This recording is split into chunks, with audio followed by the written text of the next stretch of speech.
Okay guys, अब हम लोग सीखेंगे वेक्टर एडिशन मैथमेटिकली। हमने अभी तक देखा कि टाइप्स ऑफ वेक्टर्स वेक्टर्स कितने टाइप्स के होते हैं, तो एक हमें आइडिया मिल गया कि वेक्टर्स के टाइप्स क्या क्या होते हैं। उसके बाद हम लोगों ने देखा vector addition graphically. Graphically vector addition देखने का जो सबसे इम्पोर्टेंट जो कंसेप्ट था behind the vector addition graphically, वो ये था कि हम किस तरीके से वेक्टर्स को वेक्टर फॉर्म में ऐड करते हैं। और अब हम लोग सीखेंगे vector addition mathematically. Vector addition mathematically जब हम पढ़ते हैं तो हम वेक्टर्स के मैग्नीट्यूड को लेके सॉल्व करते हैं। ठीक है, तो जब वेक्टर्स के मैग्नीट्यूड इन्वॉल्व हो जाते हैं, उसमें मैग्नीट्यूड का यूज़ होने लगता है, तो उनको सॉल्व करने के लिए हमें सबसे पहले जानने की ज़रूरत है कंपोनेंट्स ऑफ वेक्टर्स। तो सबसे पहले हम सीखेंगे कंपोनेंट्स ऑफ वेक्टर्स। हम ये जानेंगे कि कंपोनेंट्स होते क्या हैं, कंपोनेंट्स ऑफ वेक्टर। ठीक है, अब ये वेक्टर्स के कंपोनेंट्स क्या होते हैं, सबसे पहले ये जानना है और इनको सॉल्व करना सीखेंगे। क्योंकि जब कंपोनेंट्स आ जाएंगे वेक्टर्स के सॉल्व करना, तो फिर वेक्टर एडिशन मैथमेटिकली भी अपने को बहुत इजीली आ जाएगा। अब कंपोनेंट्स ऑफ वेक्टर क्या है, इसको just just to understand, just एक माइंड में कि पिक्चर क्लियर करने के लिए हम ये लिखेंगे इसको कि कंपोनेंट्स ऑफ वेक्टर्स क्या है। तो कंपोनेंट्स ऑफ वेक्टर्स का मतलब है the effective value of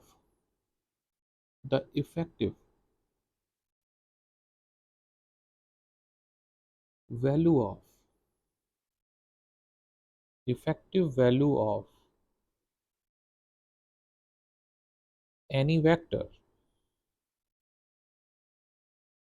along x-axis, y-axis और z-axis एंड z-axis। किसी भी वेक्टर की जो इफेक्टिव वैल्यू x एक्सिस पे हो, y एक्सिस पे हो, उनको बोलते हैं कंपोनेंट ऑफ वेक्टर, या z एक्सिस पे हो। तो इफेक्टिव वैल्यू क्या होती है, पहले ये समझते हैं। इफेक्टिव वैल्यू ऑफ वेक्टर को हम ये कह सकते हैं समझने के लिए, जस्ट टू अंडरस्टैंड, क्योंकि फिजिक्स जो है वो कोई ऐसा नहीं है कि physics is not the history. Physics history नहीं है बेटे कि हमें रटना है, ये है कुछ नहीं, समझो। तो इफेक्टिव वैल्यू ऑफ वेक्टर जो होता है, वेक्टर की इफेक्टिव वैल्यू को हम कह सकते हैं शैडो ऑफ वेक्टर।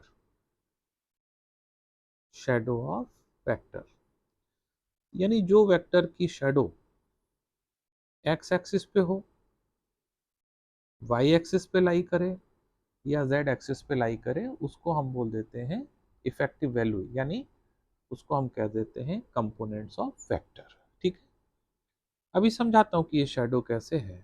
पहले ये समझें कि जो इफेक्टिव वैल्यू एक्स एक्सिस पे होती है, अलोंग एक्स एक्सिस जो इफेक्टिव वैल्यू होती है अलोंग एक्स एक्सिस, उसको हम लोग कह देते हैं एक्स कंपोनेंट। क्या कह देते हैं? X component of vector. ठीक है, यानी जो वेक्टर की शेडो एक्स एक्सिस पे बने उसको हम लोग बोल देते हैं एक्स कंपोनेंट। जो शेडो वाई एक्सिस पे बनती है वेक्टर की, यानी जो इफेक्टिव वैल्यू वेक्टर की वाई एक्सिस पे लाई करेगी, उसको हम लोग क्या बोल देंगे? वाई कंपोनेंट बोल देंगे, वाई कंपोनेंट। ठीक है, इसको बोलेंगे वाई कंपोनेंट। और जो इफेक्टिव वैल्यू वेक्टर की जेड एक्सिस पे लाई करे, किधर लाई करे? जेड एक्सिस पे, उसको हम लोग बोल देंगे जेड कंपोनेंट ऑफ वेक्टर, उसको बोलेंगे जेड कंपोनेंट। ठीक है, और इफेक्टिव वैल्यू को हम समझने के लिए क्या सोच सकते हैं, शेडो, राइट। तो जो एक्स एक्सिस पे है x component, y component and z component respectively. अब समझते हैं कि ये इफेक्टिव वैल्यू यानी शेडो होता क्या है। इसके लिए एक फिगर बनाता हूं मैं। सपोज एक हमने फिगर बनाया, हम लोग जानते हैं ये हमारा, सपोज ये वॉल है हमारे रूम की, ये वॉल है और ये हमारे रूम का ग्राउंड है, ठीक है, फ्लोर है, ठीक है, ये हमारा ग्राउंड है यानी फ्लोर। हम लोग एक बात ऑलरेडी जानते हैं कि अगर इसको हम कोऑर्डिनेट पे ड्रॉ करें तो इसको एक्स कोऑर्डिनेट ले लेते हैं, इसको वाई कोऑर्डिनेट, यानी वॉल जो है हमारी वो वाई कोऑर्डिनेट हम ले सकते हैं और ग्राउंड को क्या ले सकते हैं, एक्स कोऑर्डिनेट। अब ऐसे समझो कि अगर हम एक पोल, कोई भी पोल या कोई रॉड हम ऐसे खड़ी कर दें, ठीक है, रॉड हमने खड़ी कर दी और हमने बोल दिया कि ये क्या है, ये वेक्टर है, ऐसा बोल दिया कि ये वेक्टर है, इस रॉड को हमने बोल दिया कि ये वेक्टर है। अब देखो, अब क्या होगा कि हर तरफ से लाइट आएगी, ये लाइट आती है अपने रूम में और तुमने देखना इसको तुम लोग भी कर सकते हो कि कॉर्नर पे एक रॉड खड़ी कर देना और स्विच ऑन कर देना लाइट का, तो एक लाइट आएगी। उस लाइट से क्या होगा कि तुम देखना कि एक, इस रॉड की एक शेडो हमको ग्राउंड पे दिखेगी, एक शेडो किधर दिखेगी, ग्राउंड पे, ठीक है, और एक शेडो दिखेगी हमको वॉल पे, ठीक है। तो जो शेडो हमको ग्राउंड पे दिख रही है, जो शेडो हमको कहाँ दिख रही है, ग्राउंड पे, यानी ये वाली शेडो हमको ग्राउंड पे दिख रही है, तो ये इफेक्टिव वैल्यू, अगर हमने इस पोल को क्या बोल दिया, वेक्टर बोल दिया, इसका मतलब ये शेडो किसकी है, वेक्टर की। तो जो वेक्टर की शेडो हमको ग्राउंड पे दिखे, जमीन पे दिखे, उसको हम क्या बोल देंगे, x component. This may be called as x component, ठीक है। और इस वेक्टर की, जिस पोल को हमने वेक्टर बोल दिया है, जो शेडो हमको कहाँ दिख रही है, वॉल पे दिखेगी, उसको हम बोल देंगे वाई कंपोनेंट, ठीक है, वाई कंपोनेंट शॉर्ट में लिख दिया, ठीक है। तो हम कह सकते हैं कि जो इफेक्टिव वैल्यू वेक्टर की एक्स एक्सिस पे लाई करेगी उसको एक्स कंपोनेंट कहते हैं, जो वाई एक्सिस पे लाई करेगी उसको वाई कंपोनेंट। अब तुम लोग बोलोगे कि इसका जेड कंपोनेंट क्या होगा, तो जेड कंपोनेंट के लिए भी तुम लोग क्या करना कि उस पोल को जो तुमने खड़ा किया है, एक रॉड जो तुमने कॉर्नर से खड़ी कर रखी है और स्विच ऑन किया है, तो तुम देखना उसकी तीन शेडो बनेंगी। एक शेडो बनेगी ग्राउंड पे और दो शेडो बनेंगी जो एडजेसेंट वॉल है, जो दीवार है, एक ही तो वॉल होती नहीं है रूम में, है ना, एक कॉर्नर अगर हम देखेंगे तो उस कॉर्नर पे ग्राउंड होता है और दो वॉल्स होती हैं, ठीक है। तो उनमें से एक वॉल को हमने क्या ले लिया, वाई एक्सिस ले ली, तो दूसरी वाली वॉल किस तरह बिहेव करेगी, जेड एक्सिस की तरह, और ग्राउंड हमारा किस तरह बिहेव कर रहा है, एक्स एक्सिस की तरह। तो जो वॉल्स पे शेडो बनेगी उनमें से एक को हमने वाई ले लिया और एक को जेड ले लिया, तो तीनों पे इस शेडो आएगी, तो उसको हम कहेंगे एक्स कंपोनेंट, वाई कंपोनेंट और जेड कंपोनेंट। क्योंकि हम यहाँ कॉपी के ऊपर पेपर पे लिख रहे हैं तो वो जेड कंपोनेंट शो नहीं कर सकते क्योंकि वो 3 डायमेंशन है, इसलिए यहाँ पे मैं नहीं दिखा रहा हूँ यहाँ पे, इसलिए हमने सिर्फ दिखा दिया एक्स और Y component.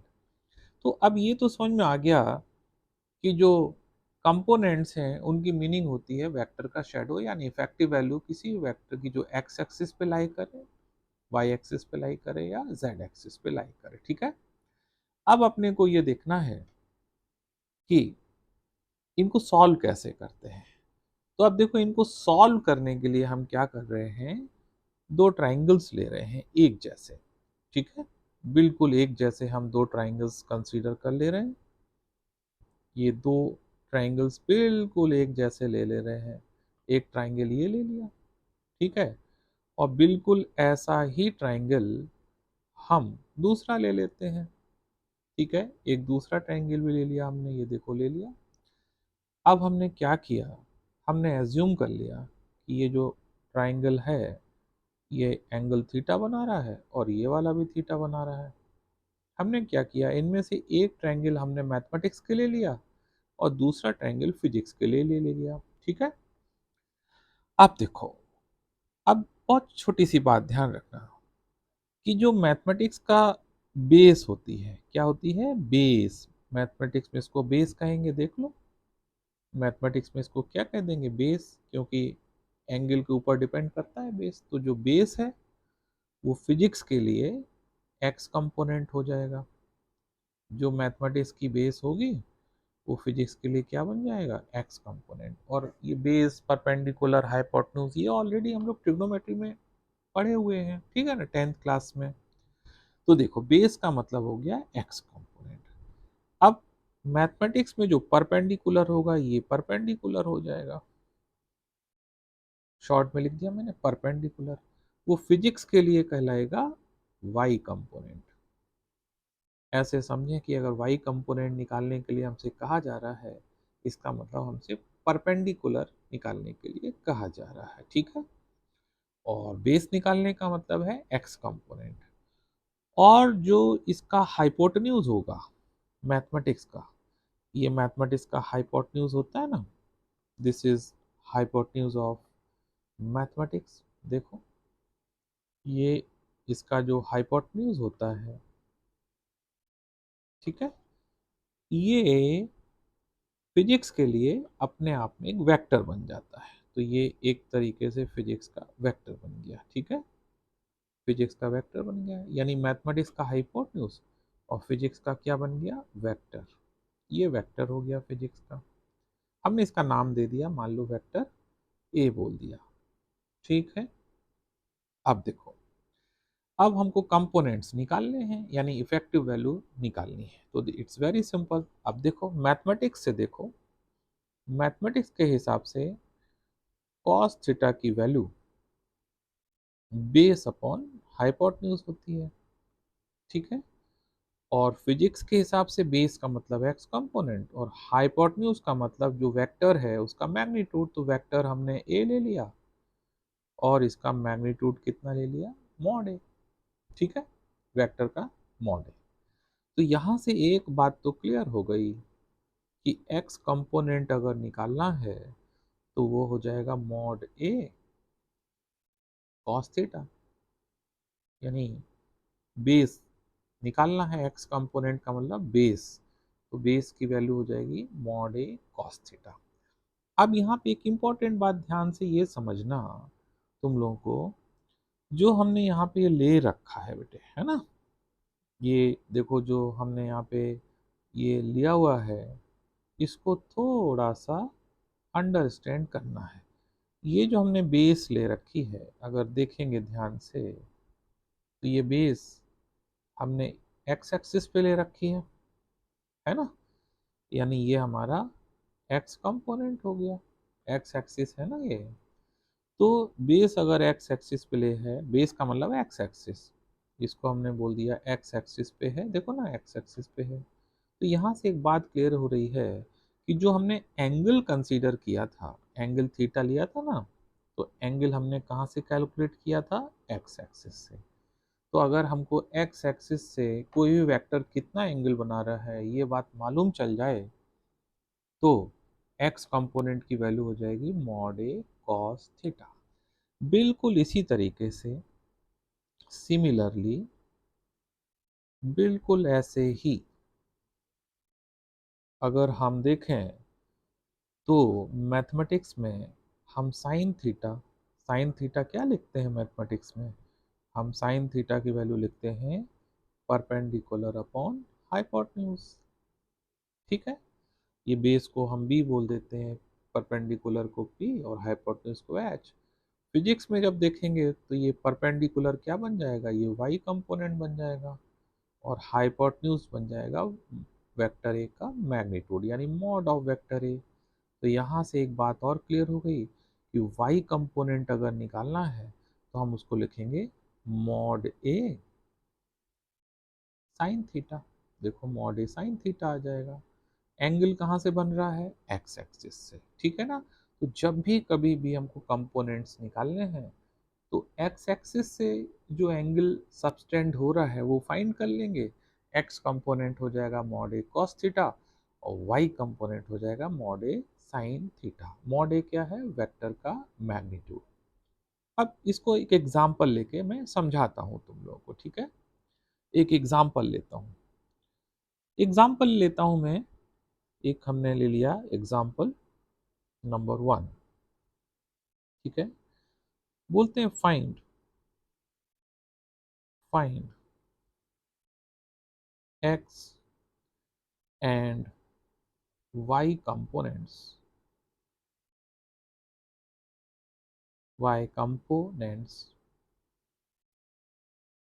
Of given vectors. कुछ वेक्टर्स दे रहे हैं, उनके हम एक्स और वाई कंपोनेंट्स कैलकुलेट करेंगे, ठीक है ना? जैसे सपोज हमने कुछ वेक्टर्स ले लिए। पहले तो मैं कोऑर्डिनेट ड्रॉ कर देता हूँ। कई सारे वेक्टर्स ले रहे हैं तो उनके सभी के कोऑर्डिनेट्स ड्रॉ कर लेते हैं, जिससे कि तुम लोगों को बहुत इजीली ये चीज़ समझ में आ जाएगी, ठीक है ना गाइस? बिल्कुल भी घबराने की ज़रूरत नहीं है, घबराना मना है, ठीक है? Don't take tension, only give tension, ठीक है? अब देखो कुछ हमने यहाँ पर क्या किए, हमने कुछ कोऑर्डिनेट्स ले लिए। ये सारे के सारे एक्स वाई कोऑर्डिनेट्स ले लिए सपोज हमने, ठीक है? ये एक्स वाई है, ये एक्स है, ये वाई है। सिमिलरली सभी में ये एक्स और वाई है, ठीक है ना बेटे? ठीक है ना गाइस? देखो यार, घबराना नहीं है। अभी मैं समझाता हूँ, बहुत इजीली तुम लोगों को समझ में आएगा वेक्टर्स। और वेक्टर्स क्लियर हो जाएगा तो पूरी मैकेनिक्स क्लियर हो जाएगी, और मैकेनिक्स क्लियर हो जाएगी then you will be the master of physics. तो ये समझ लो कि तुम्हारे कॉम्पिटिटिव एग्जाम में एक भी नंबर कटेगा नहीं। चलो, अब हमने यहाँ पे कोऑर्डिनेट्स ड्रॉ कर लिए। अब कुछ वेक्टर्स ले लेते हैं। सपोज फर्स्ट केस में हमने ये वेक्टर ले लिया, दिस इज वेक्टर ए। इसका नाम दे दिया कि वेक्टर ए है, ठीक है? और इसका मैग्नीट्यूड ले लिया 100 यूनिट्स, ठीक है? और यहाँ पर ये जो एंगल है, ये एंगल सब्सटेंड कर रहा है एक्स एक्सिस से। ये सपोज हमने ले लिया 30 डिग्री, ठीक है? This vector is making an angle 30 degree with the x axis, right? Again एक दूसरा वेक्टर ले लिया, ठीक है? दूसरा वेक्टर हमने यहाँ ले लिया, ये देखो, let this vector be B. और इसका मैग्नीट्यूड हमने ले लिया 50, सपोज 50 ले लिया, राइट? 50 यूनिट। और इस केस में हमने एंगल कहाँ से ले लिया? वाई एक्सिस से। वाई एक्सिस से कितना ले लिया? 30 डिग्री, ठीक है? चिंता नहीं करना, सब सीखेंगे, राइट? अब एक और वेक्टर ले लेते हैं। सपोज ये वाला वेक्टर ले लिया सी, ठीक है? यहाँ पे ये वेक्टर सी ले लिया, और वेक्टर सी का मैग्नीट्यूड ले लिया 25। सपोज ये 25 ले लिया, और ये निगेटिव एक्स एक्सिस से हमने एज्यूम कर लिया कि ये एंगल बना रहा है 30 डिग्री, ऐसा एज्यूम कर लिया, ठीक है? और वेक्टर ले लेते हैं।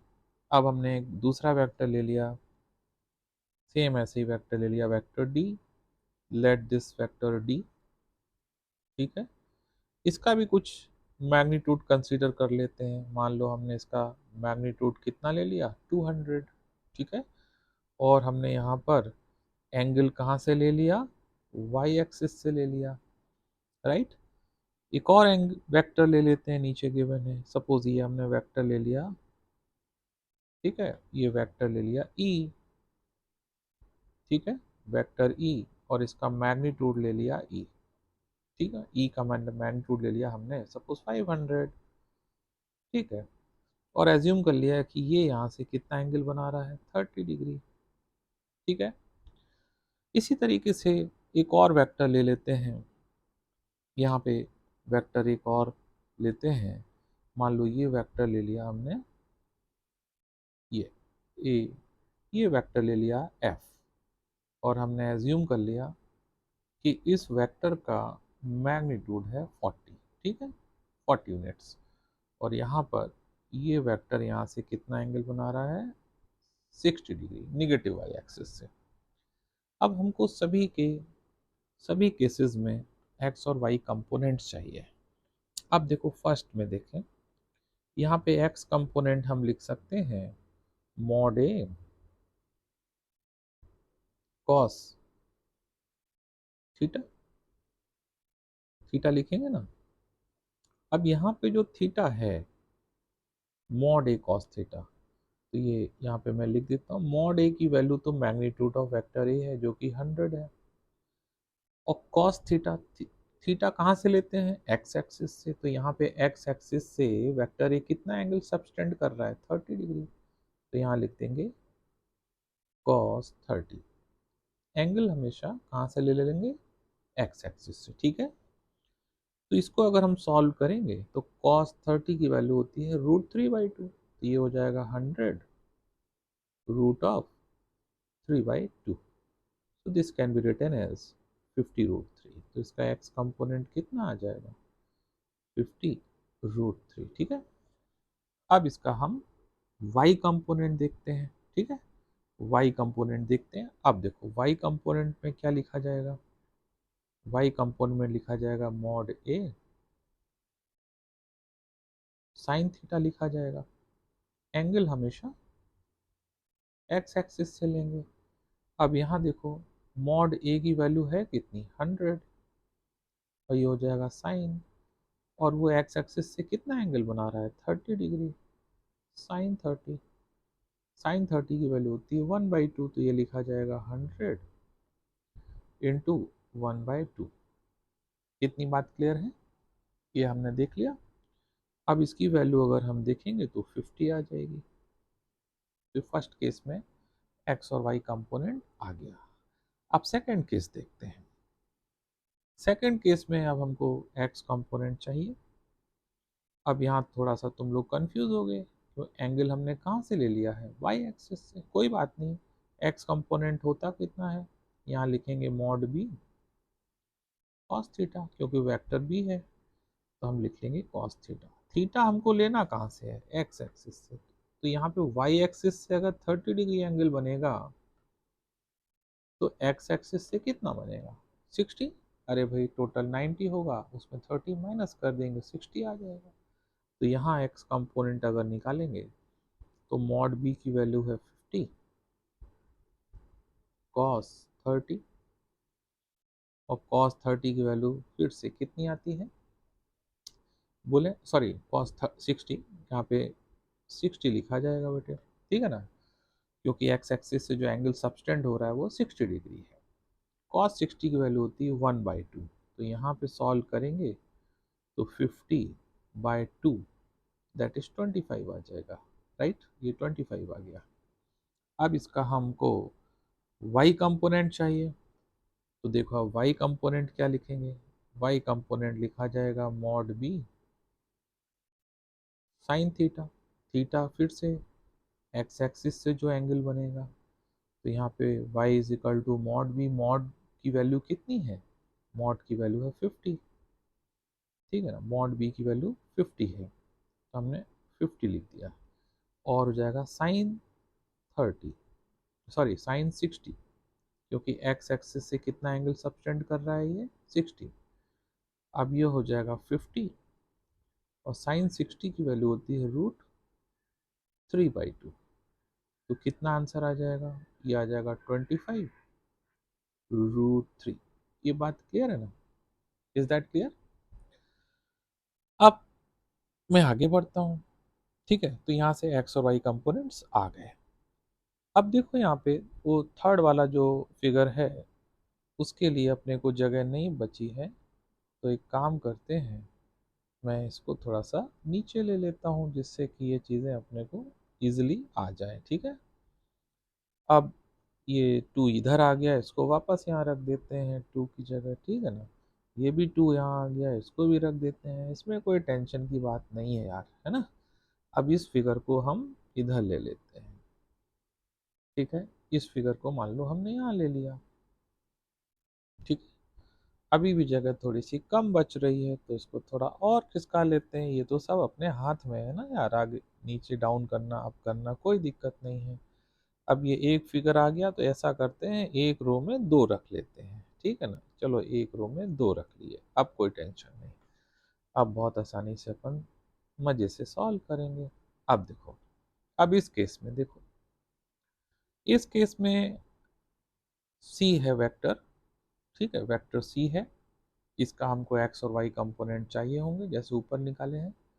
लेकिन यहाँ पर इसका एंगल जो है वो नेगेटिव एक्स एक्सिस से 30 डिग्री बना रहा है। तो कोई बात नहीं, हम लोग एक बात जानते हैं कि अगर कोई वेक्टर है, सपोज एक वेक्टर इधर लाई कर रहा है, कोई वेक्टर है, राइट। सपोज ये वेक्टर है, वेक्टर ए। तो अपने को मालूम है इसकी एक शेडो जो है इधर बनेगी, ठीक है, और एक शेडो इधर बनेगी। कहने का मतलब यह है कि जो वेक्टर होता है उसकी जो शेडोज होती हैं, यानी उसके जो कंपोनेंट्स होते हैं, उसके दोनों साइड रहते हैं, वेक्टर इन बिटवीन देम रहता है, ठीक है ना। तो अब अगर यहाँ देखेंगे, तो यहाँ पे सी के लिए अगर देखेंगे तो सी में एक चीज समझ में आ रही है कि इसका एक्स कंपोनेंट इधर लाई करेगा। जब एक्स कंपोनेंट इधर लाई करेगा तो ये नेगेटिव एक्स एक्सिस की तरफ होगा, और वाई कंपोनेंट ऊपर की ओर जाएगा, यानी पॉजिटिव वाई एक्सिस की ओर होगा। तो यहाँ पे जो एक्स कंपोनेंट है वो निगेटिव एक्स एक्सिस के लिए है। तो जब इसका हम एक्स कंपोनेंट निकालेंगे, तो एक छोटी सी बात को यहाँ ध्यान रखेंगे इस केस में कि अब इसका एक्स कंपोनेंट निगेटिव साइड में direction directed towards negative x axis, इसलिए यहाँ पे माइनस लिख लेंगे। अब लिखेंगे mod A, sorry mod C cos theta. ठीक है ना गाइस, समझ में तो आ रहा होगा। तो अब यहाँ पे ये x की वैल्यू हो जाएगी माइनस मॉड सी की वैल्यू कितनी है 25, और ये x एक्सिस के साथ कितना एंगल सबटेंड कर रहा है 30 डिग्री। कॉस 30 की वैल्यू कितनी हो जाएगी √3/2, तो ये हो जाएगा -25 √3/2। ठीक है बेटे, तो ये अगर कभी इस तरीके से एंगल है तो उसमें घबराना नहीं है।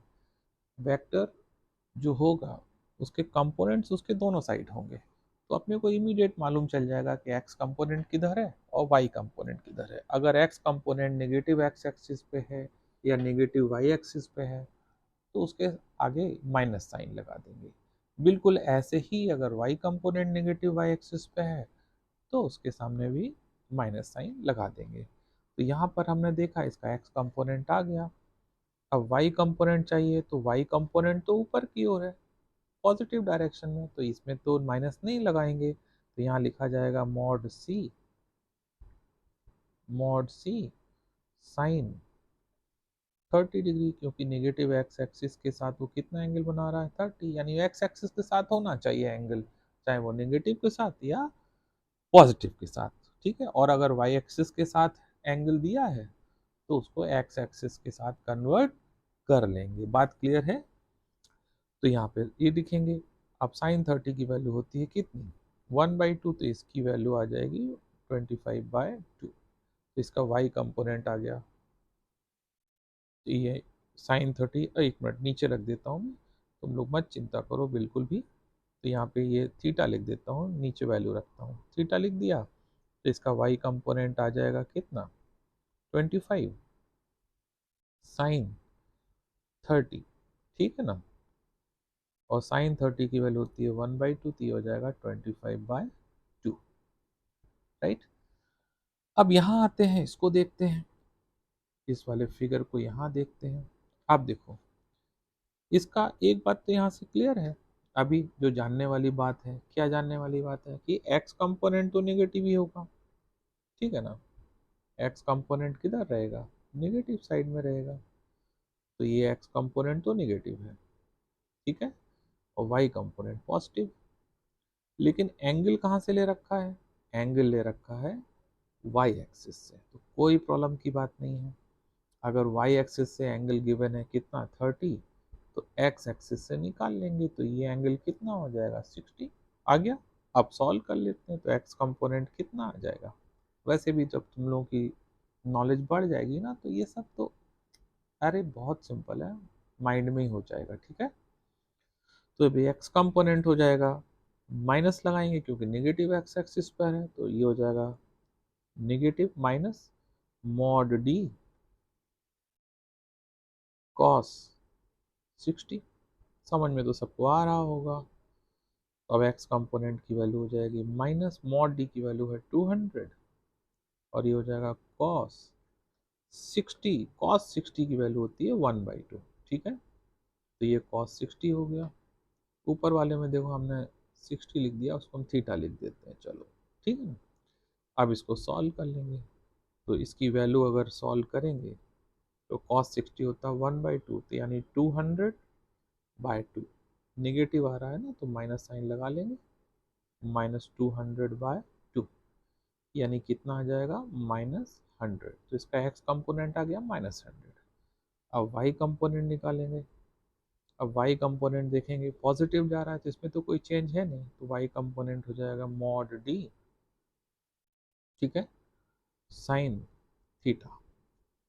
एक्स एक्स के साथ जो ये एंगल बना रहा है वो रखेंगे, तो डी मॉड डी की वैल्यू तो 200 है, और ये हो जाएगा साइन 60, क्योंकि एक्स एक्सिस के साथ 60 डिग्री एंगल बना रहा है। गिवन था 30 वाई के साथ, तो हमने एक्स के साथ निकाल लिया, और इसकी वैल्यू रखेंगे तो हो जाएगा 200। साइन 60 की वैल्यू होती है √3/2। ये वैल्यूज थोड़ी सी याद रखना है भाई, है ना। तो ये हो जाएगा 100√3, ठीक है, ये आ गया। अब नीचे और भी कुछ हमने एग्जाम्पल्स लिए हैं। ये एग्जाम्पल्स मैं इसलिए ले रहा हूँ कि जैसे तुम्हारे लिए बहुत कंफर्टेबल हो जाए, ठीक है ना। आगे जब हम लोग मैकेनिक्स पढ़ेंगे ना, तो तुम देखना इतने सारे हम लोग करेंगे कि तुम्हें लगेगा कि फिजिक्स बहुत इजी है। वैसे भी फिजिक्स इजी है ना। ठीक है गाइस, अब यहाँ देखते हैं। अब यहाँ पर देखो, इसका एक्स कंपोनेंट निकालना है और वाई निकालना है। यहाँ पर एक चीज़ देखने को मिल रही है कि इसका जो एक्स कंपोनेंट है वो नेगेटिव साइड में है, ये तो बात क्लियर है। और वाई कंपोनेंट भी नेगेटिव में आएगा, क्योंकि वेक्टर डाउनवर्ड है। तो इसका एक्स और वाई भी नेगेटिव में कंपोनेंट जाएगा और एक्स भी नेगेटिव में जाएगा, ठीक है ना। तो अब इसको कैसे सॉल्व करेंगे देख लो। पहले हम एक्स कंपोनेंट निकालेंगे। X component negative x axis पे है, तो इसे माइनस लिखेंगे, और इसमें लिखेंगे मॉड ई कॉस थीटा। चिंता की कोई बात है नहीं। अब यहाँ पे माइनस मॉड ई की वैल्यू है कितनी, 500। कॉस एंगल एक्स एक्सिस के साथ कितना हो गया, 30। नेगेटिव एक्स एक्सिस के साथ है ना। कॉस 30 की वैल्यू होती है √3/2, तो ये हो जाएगा -500 √3/2, √3/2, ठीक है। तो इसकी वैल्यू कितनी आ जाएगी, इसकी वैल्यू आ जाएगी -250√3। तो इसका एक्स कंपोनेंट ही आ गया। अब वाई कंपोनेंट निकालेंगे। वाई कंपोनेंट भी निगेटिव है, इसलिए माइनस साइन लगा लेंगे। नेगेटिव तो अपने को अब दिखेगा ना, क्योंकि जो वेक्टर होगा कंपोनेंट्स उसके दोनों साइड होंगे। तो अगर वेक्टर नीचे की ओर डायरेक्टेड है, तो एक कंपोनेंट नेगेटिव एक्स एक्सिस पे लाई करेगा और एक कंपोनेंट नेगेटिव वाई एक्सिस पे, क्योंकि जो एक्स और वाई एक्सिस होते हैं वो आपस में 90 डिग्री पे होते हैं, ठीक है। तो ये अब यहाँ लिखा जाएगा मॉड ई साइन थीटा, ठीक है। मॉड ई माइनस मॉड ई साइन थीटा लिखा जाएगा, ठीक है ना भाई। अब आगे देखते हैं। यहाँ पे वैल्यू रख देंगे, ये हो जाएगा माइनस मॉड ई की वैल्यू कितनी है, 500, और ये हो जाएगा साइन 30।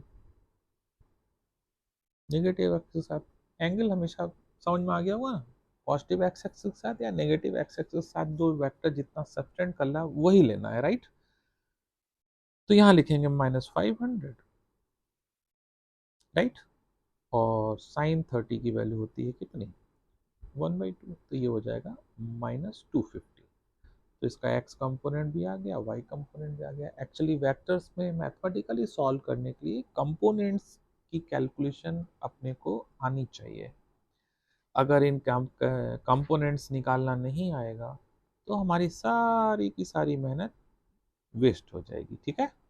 चलो ये आ गया। अब मैं लास्ट वाले को देखता हूँ, वेक्टर एफ को देखता हूँ। तो वेक्टर एफ को देखने से एक चीज समझ में आ रही है, इसका एक्स कंपोनेंट तो पॉजिटिव डायरेक्शन में है, ठीक है ना, लेकिन वाई कंपोनेंट इसका निगेटिव डायरेक्शन में है, ठीक है।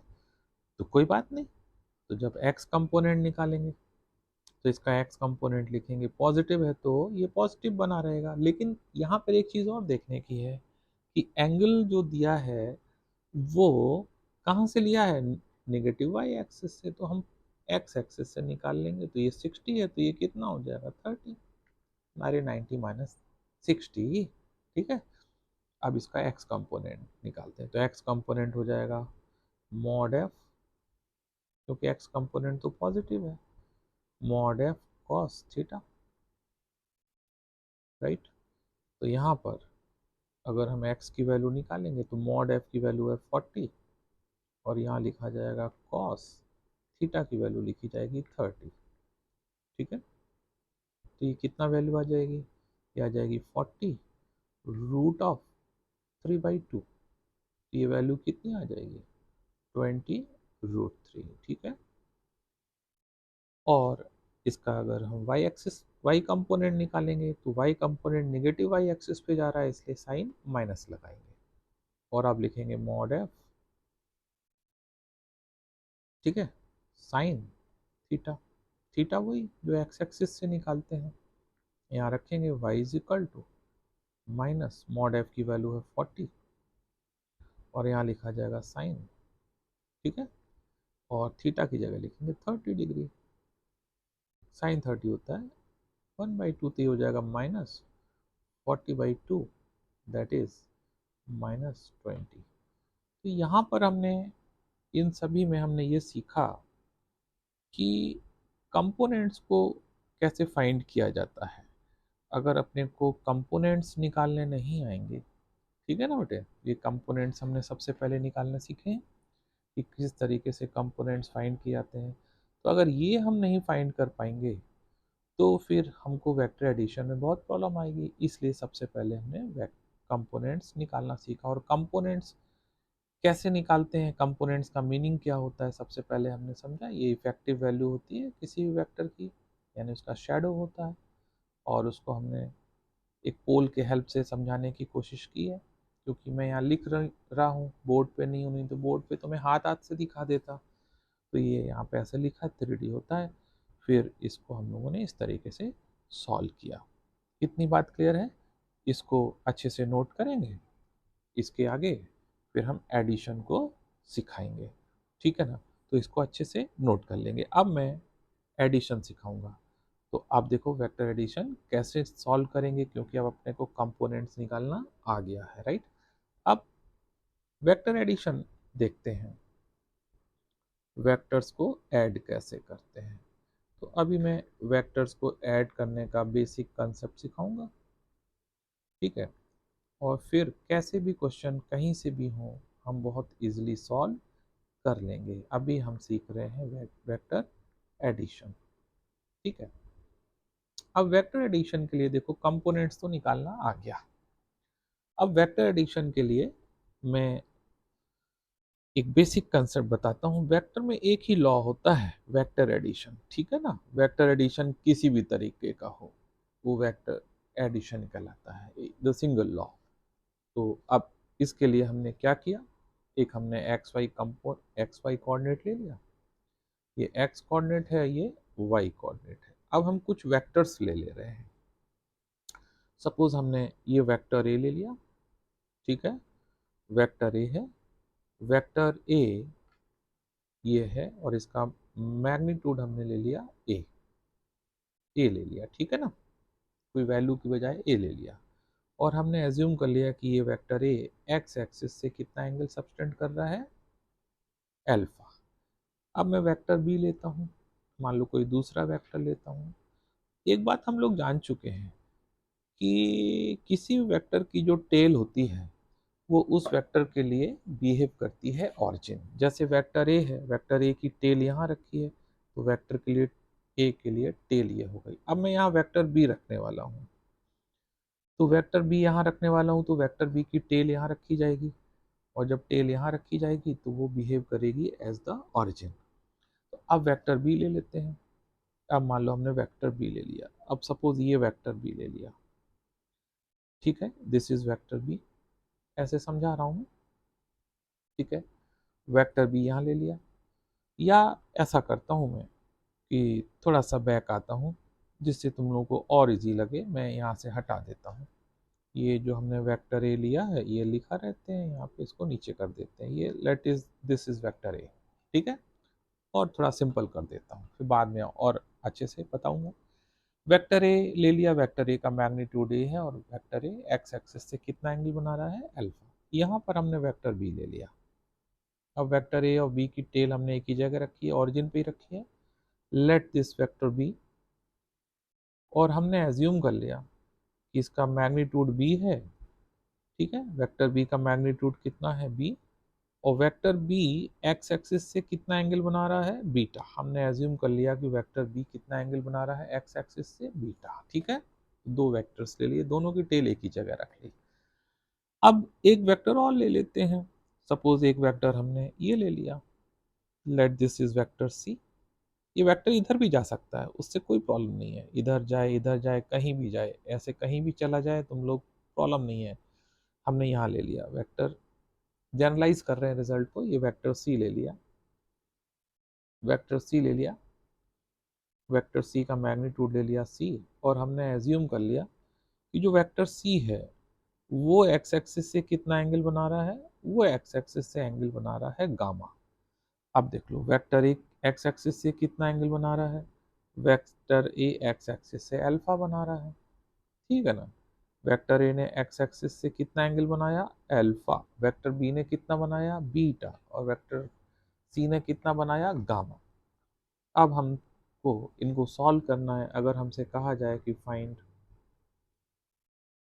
रिजल्टेंट ऑफ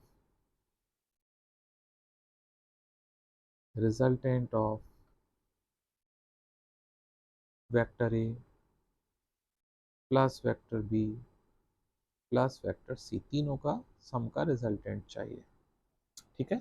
यहाँ पर हम जनरलाइज कर रहे हैं, हमने ए का भी कोई मैग्नीट्यूड वैसा नहीं लिया, बी का भी नहीं लिया, सी का भी नहीं लिया, सिर्फ ए बी सी लिया है, और एंगल अल्फा बीटा गामा लिया है। ये अल्फा बीटा गामा कुछ भी हो सकते हैं, ये 90 से कम भी हो सकते हैं, 90 से ज़्यादा भी हो सकते हैं, जीरो भी हो सकता है, ठीक है। सॉल्व कैसे करना है ये समझो। जितने भी वेक्टर्स होंगे हम यहाँ लिख लेंगे एक के नीचे एक। यहाँ पे हमने तीन वेक्टर्स लिए हैं तो हमने तीनों को एक के नीचे एक लिख लिया, ऐसे लिख लेंगे, ठीक है बेटे, घबराना नहीं बिल्कुल, ठीक है। तीन जितने वेक्टर्स होंगे एक के नीचे एक, तीनों हम लिख लेंगे, इस तरीके से लिख लेंगे, लिख लिया। और यहाँ पर ऊपर यहाँ x लिख लेंगे, यहाँ पे y लिख लेंगे। अब इसका मीनिंग क्या है, इसका पर्पस है, तीन वेक्टर नीचे लिखे हैं, तीन ही वेक्टर हैं, और ऊपर हमने एक्स वाई लिख लिया। इसका मीनिंग ये है कि हर वेक्टर का एक्स और वाई कंपोनेंट उसके सामने लिखेंगे। अब जैसे यहाँ देखो वेक्टर ए का एक्स कंपोनेंट हो जाएगा, अब कंपोनेंट तो निकालना आ गया तुम लोगों को, तो वेक्टर ए का एक्स कंपोनेंट हो जाएगा मॉड ए कॉस अल्फा, क्योंकि ये एक्स एक्सिस से कितना एंगल बन रहा है वेक्टर ए का, अल्फा, और वाई कंपोनेंट हो जाएगा मॉड ए साइन अल्फा, क्योंकि एक्स एक्सिस से जो एंगल बन रहा है वेक्टर ए का वो अल्फा है, तो मॉड ए कॉस अल्फा और मॉड ए साइन अल्फा। अब वेक्टर बी के लिए एक्स वाई कंपोनेंट लिखेंगे, वेक्टर बी का एक्स कंपोनेंट हो जाएगा मॉड बी, और कॉस जो वेक्टर बी है एक्स एक्सिस से कितना एंगल बना रहा है, बीटा, तो इसको यहाँ पे लिखेंगे कॉस बीटा, और यहाँ पे लिखेंगे मॉड बी वाई कंपोनेंट के लिए साइन बीटा, एक्सिस से एंगल कितना बन रहा है, एक्स एक्सिस से बीटा, ठीक है। तो बी के भी एक्स और वाई कंपोनेंट आ गए। अब वेक्टर सी के लिए देखेंगे, वेक्टर सी का मैग्नीट्यूड सी है और वेक्टर सी एक्स एक्सिस से गामा एंगल बना रहा है, तो इसका एक्स कंपोनेंट लिख देंगे मॉड सी कॉस गामा, और वाई कंपोनेंट हो जाएगा मॉड सी साइन गामा। बस इतनी बात ध्यान रखेंगे। अब हमें क्या करना है, अब हमको ये करना है, क्योंकि यहाँ पर अल्फा बीटा गामा की कोई ना कोई वैल्यू आएगी, ए बी सी की भी कुछ ना वैल्यू आएगी। तो होगा क्या कि वो वैल्यू रखने के बाद कोई क्वांटिटी मिलेगी, ठीक है, कुछ वैल्यूज मिल न्यूमेरिकल वैल्यू मिलेंगी, जो भी न्यूमेरिकल वैल्यूज मिले उनको कलेक्ट कर लेंगे। तो यहाँ पर हम सभी कौन सी न्यूमेरिकल वैल्यूज को कलेक्ट कर रहे हैं, एक्स वाली, और यहाँ पे किसको कलेक्ट कर रहे हैं, वाई वाली। तो एक्स और वाई वाली, एक्स कंपोनेंट सभी के कलेक्ट कर लेंगे, सभी के वाई कंपोनेंट कलेक्ट कर लेंगे। बेसिकली ये जो आएगा एक्स और वाई कंपोनेंट, ये जो रिजल्टेंट आ रहा होगा उसका एक्स कंपोनेंट हो जाएगा, ठीक है। जब यहाँ कलेक्ट करके रखेंगे, ठीक है ना, यहाँ पे जो हम कलेक्ट करके रखेंगे तो ये किसको कलेक्ट किया है, एक्स कंपोनेंट को, तो ये क्या कहलाएगा, रिजल्टेंट का एक्स कंपोनेंट, और ये क्या कहलाएगा, रिजल्टेंट का वाई कंपोनेंट। अब हमारे पास एक्स और वाई आ गए। अब हमको रिजल्टेंट का मैग्नीट्यूड चाहिए, तो अब रिजल्टेंट का सबसे पहले मैग्नीट्यूड निकालेंगे। तो रिजल्टेंट का मैग्नीट्यूड हो जाएगा, जो भी हमने कंपोनेंट्स कलेक्ट किए हैं एक्स और वाई, उनका मैग्नीट्यूड हो जाएगा under root of x square plus y square. बस इतना ध्यान रखना है, ये आ जाएगा, ठीक है। अभी हम मैग्नीट्यूड कैलकुलेट करना बता रहे हैं, फिर डायरेक्शन भी बताएंगे, एंगल भी बताएंगे, पहले ये समझ लो। तो इस तरीके से यहाँ से एक बात क्लियर हो गई कि हमने 3 वेक्टर का एग्जाम्पल लिया है तुम, ठीक है ना। तो अगर 3 वेक्टर है तो ऐसे सॉल्व किया। अगर तुम पूछो कि सर 4 होते तो क्या होता, कोई बात नहीं, जैसे ए बी सी लिखा है ऐसे ही हम 4 वेक्टर लिख देते, ए बी सी डी, 5 होते तो ए बी सी डी ई ऐसे लिखते चले जाते। तो जितने भी वेक्टर्स हों, अब देखो अपने को एक चीज क्लियर हो गई कि चाहे वेक्टर 2 हो, चाहे 3 हो, चाहे 4 हो, चाहे 1000 वेक्टर हो, उनका सम करना है तो बिल्कुल ऐसे ही लिखेंगे, है ना। और सभी वेक्टर्स के सामने उनके एक्स वाई कंपोनेंट्स लिखते जाएंगे। लास्ट में सारे के सारे एक्स कंपोनेंट को जो भी आएगा प्लस माइनस करने के बाद उनको कलेक्ट कर लेंगे, वाई कंपोनेंट भी प्लस माइनस आने के बाद कलेक्ट कर लेंगे, और जो रिजल्टेंट आएगा उस रिजल्टेंट की वैल्यू कितनी हो जाएगी, under root of x square plus y square. इतनी बात क्लियर है। ओके गाइस, एक और मैं छोटा सा फिगर के साथ तुम लोगों को बताता हूँ, फिर आगे बढ़ूंगा। एक और मैं एग्जांपल ले लेता हूँ। अब यहाँ पर फर्स्ट केस में देखो, हमने तीनों वेक्टर्स का ओरिजिन कहाँ ले रखा था, इस जगह ले रखा था, यहाँ पे, ठीक है ना, एक ही ओरिजिन था। अब हम इनको अलग अलग कर देते हैं जिससे कि तुम लोग कंफ्यूज ना हो। सपोज हमने फिर से एक ये ले लिया कोऑर्डिनेट सिस्टम, ठीक है ना, ये कोऑर्डिनेट हमने ले लिया। अब यहाँ पे मैं क्या करूँगा, हर वेक्टर का ओरिजिन अलग अलग कर दूंगा जिससे कभी तुमको कोई डाउट ना हो। ये x है और ये y है। अब देखो सपोज हमने फर्स्ट वेक्टर ले लिया, ये फर्स्ट वेक्टर हमने a ले लिया, दिस इज वेक्टर a, ठीक है, इसका मैग्नीट्यूड a ले लिया, ठीक है ना, और हमने एज्यूम कर लिया कि ये x एक्सिस से कितना एंगल बना रहा है, अल्फा। वेक्टर b के लिए हमने क्या किया, वेक्टर बी के लिए जो वेक्टर बी लिया, सपोज हमने ये वाला वेक्टर बी ले लिया, यहाँ वेक्टर बी ले लिया, दिस इज वेक्टर बी, ठीक है। अब वेक्टर बी हमने अलग जगह रख दिया, हमने एज्यूम कर लिया कि वेक्टर बी जो है उसका मैग्नीट्यूड कितना है, बी।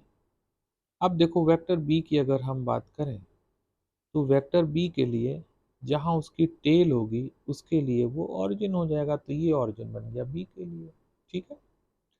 अब इसी तरीके से हमने वेक्टर सी ले लिया कोई, ठीक है ना, मान लो हमने यहाँ पे वेक्टर सी ले लिया। सी हम किधर भी ले सकते हैं, सपोज हमने यहाँ ले लिया वेक्टर सी, ठीक है। हमने एज्यूम कर लिया कि ये वेक्टर सी है और इसका मैग्नीट्यूड सी है। अब सी देखो जहाँ रखा है, जहाँ उसकी टेल रखी है वो उसके लिए ऑरिजिन हो जाएगी, तो ये सी के लिए ऑरिजिन हो जाएगा, ठीक है। Is that clear. सी को थोड़ा सा और ट्विस्ट कर देते हैं, मान लो इधर ले लेते हैं जिससे कि ऑरिजिन दिखने लगे अपने को, अब दिखने लगा, ठीक है।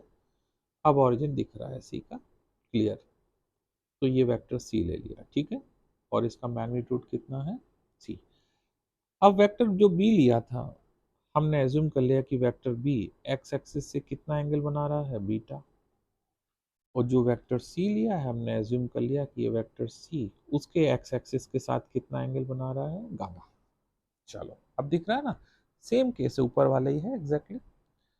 पहले हमने तीनों वेक्टर एक साथ ले लिया, अब अलग अलग कर दिए, कोई बात नहीं, हर वेक्टर की टेल उसके लिए ऑरिजिन होगी। ऑरिजिन होगी तो वहां पे उसके लिए एक्स वाई कंपोनेंट कोऑर्डिनेट हो जाएंगे। अब अगर हमको कहा जाए कि फाइंड, ठीक है ना, find vector A plus vector B plus vector C, अगर ये कहा जाए तो कैसे सॉल्व करना है, तो ये देख लो, काम वही करेंगे, जितने भी वेक्टर्स हैं सबको लिख लेंगे। तो तीन वेक्टर्स हैं तो हमने तीनों लिख लेंगे यहाँ पे, ये वेक्टर ए, यहाँ पे वेक्टर बी और यहाँ पे वेक्टर सी लिख लिया, और ऊपर सभी के एक्स और वाई लिख देंगे, सभी के एक्स कंपोनेंट और वाई कंपोनेंट कलेक्ट करेंगे। अब देखो, वेक्टर ए एक्स एक्सिस से अल्फा एंगल बना रहा, मैग्नीट्यूड ए है तो ये हो जाएगा ए कॉस अल्फा, और ये हो जाएगा ए साइन अल्फा, मैग्नीट्यूड ए है ना, तो ए साइन अल्फा। बी के लिए हो जाएगा बी कॉस बीटा, ठीक है ना, बी कॉस बीटा, ठीक है, और ये हो जाएगा बी साइन बीटा। आ गया। वेक्टर सी का एक्स कंपोनेंट लिखेंगे तो लिखा जाएगा सी, सॉरी, सी कॉस गामा, और ये वाई कंपोनेंट लिखा जाएगा सी साइन गामा। लिख लिया हम लोगों ने।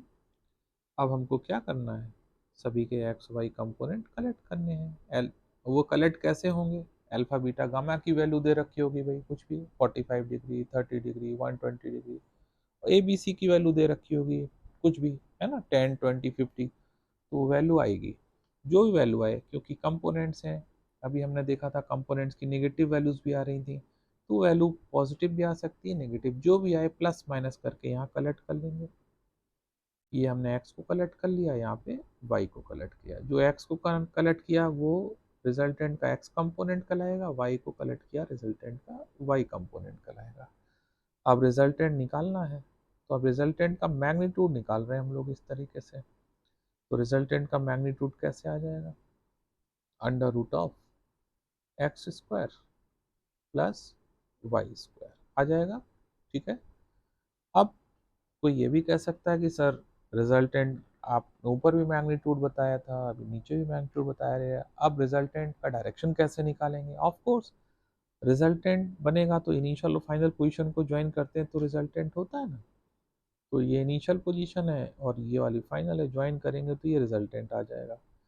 तो अब जो रिजल्टेंट आएगा, ये रिजल्टेंट भी तो कुछ एंगल बनाएगा, ये रिजल्टेंट है तो रिजल्टेंट भी कुछ एंगल सब्सटेंड करेगा। मान लिया कि जो रिजल्टेंट है कितना एंगल सब्सटेंड कर रहा है, थीटा, तो ये थीटा कैसे निकालेंगे, इट्स वेरी सिंपल, क्योंकि अभी हमने देखा कि रिजल्टेंट का एक्स कंपोनेंट ये वाला है, वाई कंपोनेंट ये वाला है, एक्स कंपोनेंट का मतलब बेस, अरे भाई मैथमेटिक्स के हिसाब से, और वाई कंपोनेंट का मतलब परपेंडिकुलर, ठीक है ना। अब हमको ये एंगल चाहिए, तो हम लोग एक बात जानते हैं कि टेन थीटा जो होता है वो होता है परपेंडिकुलर अपॉन बेस।